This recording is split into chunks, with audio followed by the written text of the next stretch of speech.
Hello and welcome to Cool Time Life. I'm your host, Steve Prentice. Here's what you need to know about this podcast series. Each of our Cool Time Life podcasts is 10 minutes or so in length. Each one focuses on a topic dealing with people, productivity, and technology. Each contains short units offering ideas and facts you probably need to know about to thrive in today's busy world. An index of our podcasts, who I am, as well as subscription information is available at steveprentice.com under the Podcast tab. Email is a necessary tool of day-to-day business, but its candid and immediate nature swallows up a lot of time. In this podcast, I want to share with you a method for pairing your email and calendar together in a way that will make your day healthier and more productive, and will not leave you having to sacrifice your evening to returning all those messages. But let's start with your calendar. Most people see a calendar as something that tells them what to do. But it shouldn't be that way. That's backwards. Your calendar should be a menu of choices that you use to decide how to apply your time based on the priorities of the day. It is also a tool of defense against other people's work requests. It's a dynamic method of proactively managing your time. Most of us have way too many things to do, yet we believe we can get them all done in a day. That's a fallacy based on not being fully aware of the total inventory of your day. What do I mean by that? Well, most people only use their calendar for unique and specific events like meetings, dental appointments, or a specific task. They never put in the day-to-day regular stuff like email. That never gets accounted for because it's a given. But even though it still exists, it doesn't get put in the budget. This is exactly the same as budgeting your take-home pay.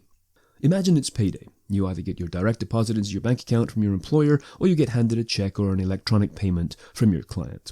Now, is all that money yours to do what you want with? Maybe buy a guitar or pay for a vacation? No, not immediately. You know you have payments to make. A mortgage or rent, maybe a car payment, utility bills, food, all these things. They're standard. You have to budget for this. A whole lot of that money you just took home is already spoken for. Now let's translate that same concept into your calendar. If you flip ahead in your day planner or online calendar to a workday that has no events planned on it, let's say exactly 1 year from today, it's probably an empty page right now. But you already know if that's a regular workday, part of that day is already spoken for the day-to-day activities that we just take for granted, like email. Email is something that comes into your inbox randomly and immediately demands your attention. Each one of those emails demands some of your time.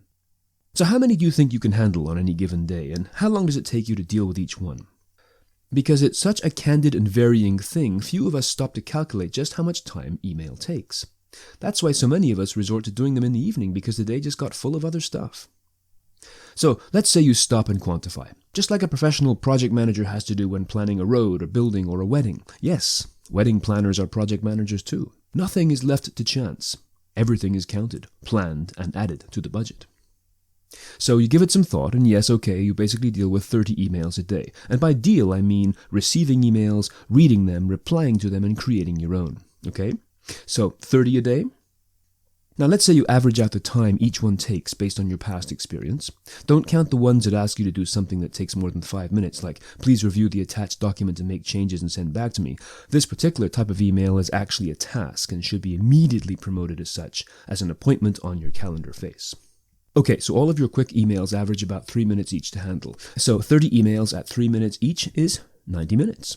90 minutes. That represents almost 20% of an 8-hour workday. Now, if you want to use your calendar as a proactive tool of time management rather than a passive list of impossible obligations, my suggestion is to do the following. Schedule 3 recurring 30-minute blocks for email management and assign them to every day that you work. Recurring. That's easier to do on a calendar app, of course, than a day planner, but 3 per day, perhaps at 10:30, 1:30, and 4 p.m. Now here are my reasons why doing mail in blocks like this is way more practical and efficient than just doing them candidly and reactively. First, they serve as placeholders. Collectively, they prove to you that 90 minutes of this day and every day into the future are already spoken for. This is tangible proof of your busyness and will be extremely helpful as a negotiation tool when people ask you for some of your time. You only have so much left to make available, and any time someone pressures you into saying yes to a meeting request, the invisible obligations tend to get forgotten. By making them visible in this way, it gives you and the requester proof of your current obligations while allowing some space to negotiate a suitable alternative time. It's so easy to forget the standing, recurring obligations that you have, but you know what it's like when you forget to pay a bill or forget to put money aside for a scheduled payment. There is hell to pay, and it's the same thing here. Your calendar is a proactive tool of prioritization and defense against attack. 3 email returning periods still allow for flexibility. If your first email returning period is scheduled for 10:30 a.m. and someone, a client or your boss, really needs you for a meeting at that time, well, okay, it's not that difficult to slide that 10:30 email returning time slot down by half an hour, like a game of Tetris or Candy Crush. Things can move fluidly across your calendar's face. The important thing is that they are there on the face of the calendar. They are not invisible. They are taking up some of the time as they should. They are speaking for that time, defending it. Dynamic calendar management is part and parcel of effective time management, so slide things around slightly. Just don't delete them. That's as dangerous as deciding not to pay the phone bill this month. Flexible, slidable appointments also make life easier for people who may be trying to schedule meetings with you online, but I will always maintain the conviction that A, you should never delete these email returning appointments, and B, you should always make sure you leave some empty spaces on your calendar for those people to choose from instead. A big pushback I get when describing this concept is the idea of planning to return emails at these set times rather than dealing with them right away. So I ask, why do you want to respond to them right away? Because someone's waiting for a reply, they say. And why is it important that you get back to them right away, I ask? Because they're waiting for a reply. They might be offended. So I ask, what's really going on here? Do you know they're going to be offended? And what can you do to prevent that? The answer is easy. Manage their expectations. Let your people know when and how they can expect a response from you. This is as easy as setting up an out-of-office assistant in your email or putting it in the footer of your messages or even at the bottom of your email signature, something to the effect of this. I return emails 3 times a day, mid-morning, early afternoon, and late afternoon. You will receive a reply from me in a couple of hours. Now you can phrase this how you like, but this is another example of the power of proactivity.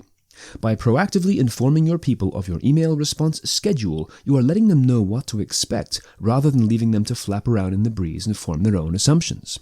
Very often, emails that are responded to too quickly simply sit in the recipient's inbox anyway, or worse, they just beget more emails that themselves are unnecessary and redundant. And if you think making people wait is bad customer service, I would suggest you redefine this as giving them certainty.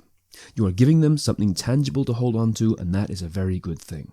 Be aware also that when I schedule email returning times, that doesn't mean not checking my mail until then. There's a big difference between looking to see who just mailed you and actually working on handling those messages. If your job or personality is one that absolutely must know who emailed you the moment they arrive, then do yourself the stress-releasing favor of checking. But unless it is earth-shakingly urgent, leave the reply until your email returning block. Here's another reason why email blocks are worthwhile. It has to do with how your brain works. An email is a surprise attack. Even though we know we are going to receive them, each time an email arrives, your brain and body go into a minor version of fight-or-flight reactive mode. Concentration is broken and you enter a tunnel vision state. That's why they're so hard to resist. If you then go ahead and respond to that email right away, not only will a few minutes of your time be taken up and away from the work you were actually doing, it takes another 5 minutes or so for you to regain the level of concentration you had prior to the interruption. Your brain and instinct basically must recover from the interruption, and until it does, you will be working at a sub-level capacity. If that happens 30 times a day, you can add to those 90 minutes of distraction that the emails take initially another 150 minutes. That's 2.5 hours at which you are guaranteed to be working at sub-level capacity every single day. No wonder the day goes by so quickly and you don't get it all done. By contrast, when you consciously choose to enter into an email returning time block, you do so of your own volition, which removes this surprise factor and does not set your body back, so there is no recovery required. This removes that 2.5 hours per day of subpar performance right there. Finally, there's the principle of Parkinson's Law, which states that work expands to fill the time available. With email, this tends to point to them taking longer than needed because until the next fixed appointment arrives, such as maybe a meeting at 11 o'clock, emails will simply pour themselves across your calendar like liquid until they bump into the next solid appointment. But Parkinson's Law can also work in your favor. If you give yourself only 30 minutes to respond to 10 emails, you will find you can do that by maybe writing shorter emails and getting to the point more quickly and using the momentum of this time period to really get on a roll. You might even find that you can shorten your email returning times to 20 minutes each or even less.